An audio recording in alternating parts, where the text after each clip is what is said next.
Something is quietly unfolding around the Philadelphia Eagles right now, and if you've been paying close attention, you can feel that this isn't just another routine stretch of the offseason. The draft is over, rookie minicamp is right around the corner, and yet the conversation inside the building hasn't slowed down at all. That's because when Howie Roseman is running the show, the roster is never truly finished, and right now there are still very real questions that could shape how this team looks when the season begins. Let's get straight into it because there's one issue that keeps coming up again and again when you evaluate this roster from top to bottom: safety. It's not just a minor concern, it's the one spot that stands out when you compare it to the rest of the team. You look across the roster and see strength almost everywhere else, but in the secondary, specifically at safety, there's a level of uncertainty that's hard to ignore. There's hope internally, no doubt. Andrew Mukuba is a name that the organization seems to believe in, but he's still inexperienced and coming off injury.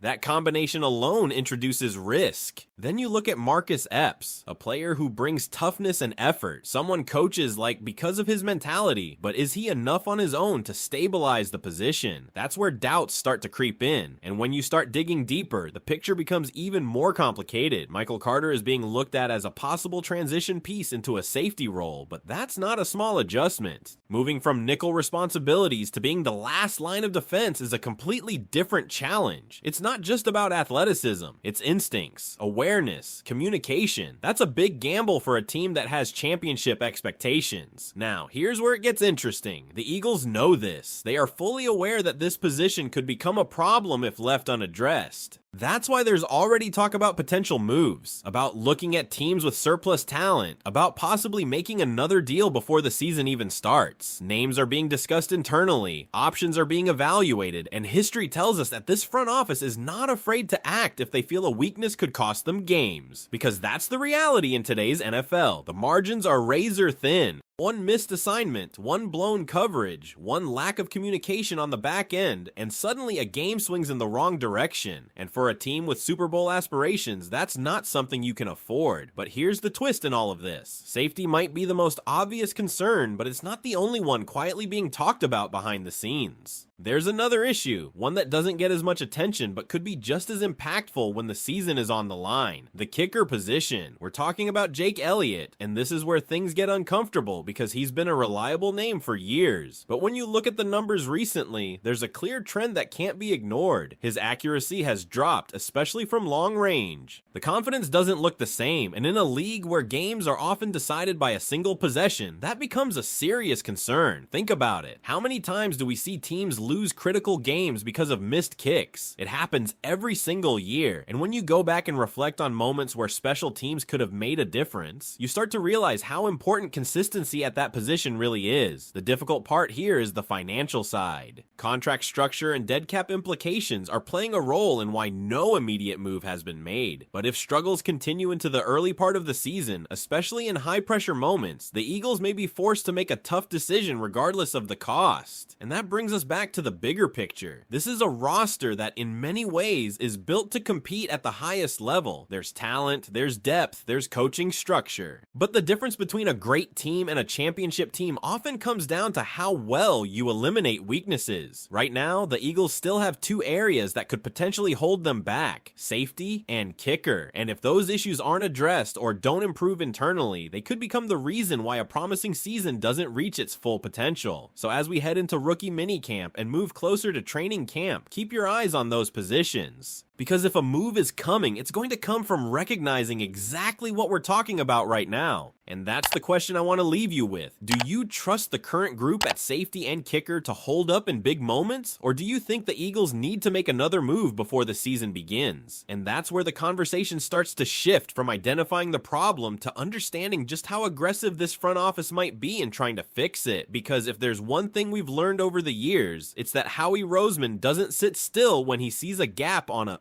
roster that's built to win now. You look at the timing of everything, and it actually lines up perfectly for a move to happen. Rookie minicamp kicks things off, then you've got mandatory minicamp in early June, and after that, the long stretch leading into training camp. That window right there is where deals get explored, where teams reassess depth charts, and where opportunities start to appear. The Eagles have used that exact period in previous years to make under-the-radar trades that end up having a real impact once the season begins. Now think about the type of player they could be targeting. Not necessarily a superstar headline move, but someone proven, someone who can step in immediately and stabilize the back end, a veteran presence, a communicator, a player who can line everyone up and eliminate the kind of mistakes that turn into explosive plays. That's why names like Grant Delpit start to make sense when you look at teams with crowded safety rooms. Or even a veteran like Justin Reed who brings experience and physicality, someone who has played in big games and understands situational football. And then there's the intriguing possibility of a versatile piece like Budda Baker, a player who isn't just a safety, but a true chess piece who can impact the game in multiple ways. You don't need all three. You probably don't even need the biggest name, but you need something. Because relying purely on projection at that position, especially when you're trying to win at the highest level, is a dangerous bet. And here's the thing that makes this even more urgent. The rest of the roster is strong enough that this weakness stands out even more. At quarterback, Jalen Hurts is still the centerpiece, and the expectation internally is that with the right structure around him, he can produce at a high level again. The conversation around him isn't about talent, it's about consistency in coaching and system. That's where Sean Mannion enters the picture. There's a real belief that the offensive success in 2026 is going to depend heavily on whether he can bring stability to that coordinator role. Because when Hurts has had competent, consistent play calling, this offense has looked like one of the best units in the league. When that stability disappears, everything becomes more difficult than it needs to be. And yet, even with that uncertainty, you still look at the offensive pieces and see potential. The backfield is loaded. The offensive line, if healthy, remains one of the strongest groups on the team. The front office has added weapons, reshaped the depth chart, and created options. There's a path for this offense to be very productive. Defensively, it's a similar story. The front seven has talent, the defensive line rotation is deep, the linebacker group has upside, even with some injury concerns. And in the secondary, outside of the safety spot, there's actually a lot to like. The cornerback room, especially with young talent developing, has the potential to be one of the more dynamic groups on the team, which is why the safety issue keeps coming back into focus. It's not just about that position alone, it's about how it connects everything. A strong safety group makes your corners better. It makes your pass rush more effective because coverage holds longer. It cleans up mistakes and prevents small breakdowns from turning into game-changing plays. Now let's zoom out for a second because there's another layer to all of this that fans can't ignore anymore. The division is getting better. Quietly, but steadily, every team in the NFC East is improving. The gap that once felt comfortable is starting to close. The Dallas Cowboys still have a high-level offense led by Dak Prescott, and there's a belief that their defense will bounce back. The New York Giants are building something interesting with young talent and a defense that could surprise people. And the Washington Commanders, if healthy at quarterback, are not going to be an easy matchup. This isn't a division where you can afford to have weak spots anymore. Those 6 games alone could define the entire season. And if the Eagles want to stay on top, they can't just rely on what worked before. They have to evolve. That's why everything we're talking about matters. It's not about panic. It's not about overreaction. It's about recognizing that this team is close, very close, but still has a couple of critical areas that could determine how far they actually go. So as we move closer to training camp, don't be surprised if something happens. Don't be surprised if a trade comes out of nowhere, if a veteran gets added, if competition is brought into that locker room at safety or even at kicker, because that's how championship teams operate. They identify the smallest cracks and fix them before they turn into real problems. And if the Eagles do make that move, if they shore up those final weaknesses,